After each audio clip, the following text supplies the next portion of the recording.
भगवान शिव जी के 12 ज्योतिर्लिंग में पांचवा ज्योतिर्लिंग है बैजनाथ ज्योतिर्लिंग। बैजनाथ ज्योतिर्लिंग का वर्णन शिव पुराण के कोटि रुद्र संहिता में मिलता है। इस ज्योतिर्लिंग के बारे में बहुत ही भ्रांतियां हैं। कुछ लोग इस ज्योतिर्लिंग की स्थिति को देवगढ़ झारखंड बताते हैं, वही कुछ लोग इस ज्योतिर्लिंग का स्थान परली बैजनाथ बताते हैं और कुछ लोग इस ज्योतिर्लिंग की स्थिति बैजनाथ हिमाचल प्रदेश मानते हैं। द्वादश ज्योतिर्लिंग के अनुसार यह ज्योतिर्लिंग महाराष्ट्र के परली बैजनाथ में स्थित है और शिव पुराण के अनुसार यह ज्योतिर्लिंग चिताभूमि स्थित बताई गई है। स्थान को लेकर विवाद है, लेकिन सबकी कथा एक समान ही है। एक बार दशानन कैलाश पर्वत पर शिव की आराधना कर रहे थे। कई वर्षों तक तप करने के बाद भी जब भगवान शिव प्रसन्न नहीं हुए, तब दशानन ने अपने बारी बारी से एक एक सिर को काटते हुए अग्निकुंड में समर्पित किया। ऐसा करते हुए अपने कुल 9 सर काट डाले और कुंड में समर्पित कर दिया। और जैसे ही वह अपना आखिरी सिर काटने जा रहा था, तब महादेव उसके सामने प्रकट हुए और रावण के सारे सर पहले जैसे करके उसे वर मांगने को कहा। रावण ने सबसे बलशाली होने का वर मांगा, तब भगवान शिव ने उसे सबसे बलशाली होने का वर दे दिया।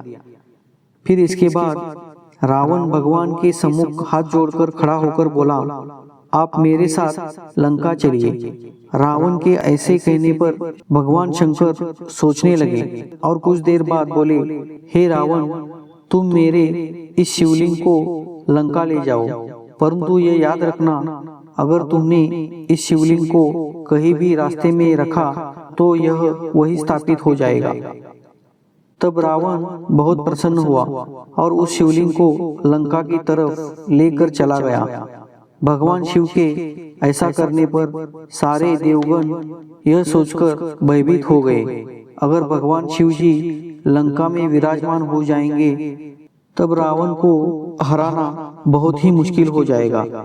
इसलिए वह ब्रह्मा के पास गए और उनसे सुझाव मांगा। तो उन्होंने कहा कि अगर किसी कारण रावण इस शिवलिंग को रास्ते में ही कहीं रख देता है तो हमारा काम बन जाएगा, और इस काम के लिए वरुण देव को चुना गया।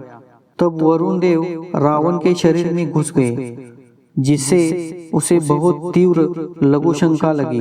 रावण के बहुत कोशिश करने के बाद भी वह इसे रोक नहीं पा रहा था। फिर वह किसी ऐसे को खोजने लगा जिसे वह शिवलिंग देकर लघु शंका कर सके। उसी समय उसे वहां एक ग्वाला दिखा।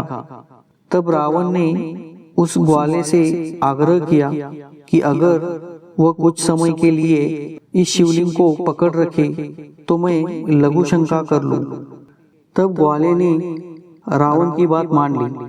तब रावण को लघु शंका करते करते बहुत समय बीत गया और इधर शिवलिंग के भार से ग्वाला थक गया और उसे वह सह नहीं पाया, तो उसने वह शिवलिंग भूमि पर रख दिया।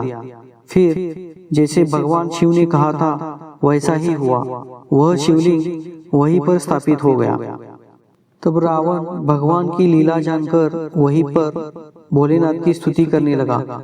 यह देखकर वहां पर सभी देव देवता भगवान भोलेनाथ के लिए आ गए और कुछ समय तपस्या के बाद रावण प्रसन्न मन से लंका चला गया। तो फिर सारे देवता चिंतित होकर सोचने लगे कि भगवान शिव के दिए हुए वरदान से ना जाने यह क्या करेगा। यह जानने के लिए देवताओं ने नारद जी को उसके पास भेज दिया। नारद जी लंका आए और उन्होंने रावण को सुझाव दिया कि एक बार कैलाश पर्वत उठाकर देखो, तब पता चलेगा शिव जी का दिया हुआ वरदान कहाँ तक सफल हुआ है। रावण को यह बात सही लगी और उसने जाकर कैलाश पर्वत को उठा लिया। इससे क्रोधित होकर भगवान शिव ने यह श्राप दिया कि अपनी शक्ति पर घमंड करने वाले दुष्ट रावण, तेरा अंत करने वाला पुरुष शीघ्र ही अवतरित होगा और तुम्हें मारने वाला एक सामान्य मनुष्य होगा।